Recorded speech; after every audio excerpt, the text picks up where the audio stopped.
New Town eco urban village সংলগ্ন ঝিলে তলিয়ে গেল এক যুবক। ঘটনাস্থলে ইকো পার্ক থানার পুলিশ। যুবকের খোঁজে জলাশয় তল্লাশি, নামানো হয়েছে ডিজাস্টার ম্যানেজমেন্টের টিমও। যুবকের নাম মোহাম্মদ হাকিম ওরফে নয়ন, বয়স 19। স্থানীয় সূত্রে খবর, 6জন যুবক নিউটাউন ইকো আরবান ভিলেজ সংলগ্ন এই ঝিল পাড়ে ঘুরতে এসেছিল।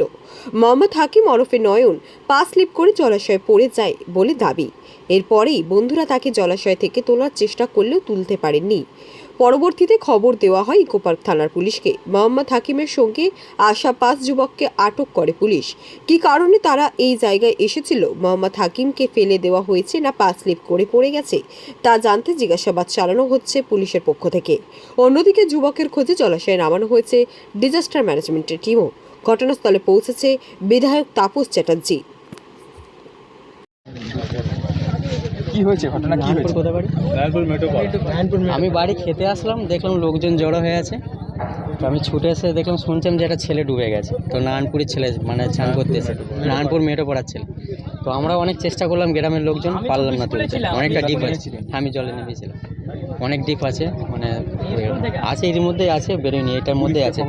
হ্যাঁ, পুলিশ এসছে, ডুপুরি নিয়ে এসছে। নাম পরিচয়, নাম কি আছে ভাই? আপনার নাম? আমার নাম সিরাজুল তরফদার। আমার বাড়ি নবাবপুরে। আপনার রাজনীতি, আপনার আওয়াজ, বাংলা খবর।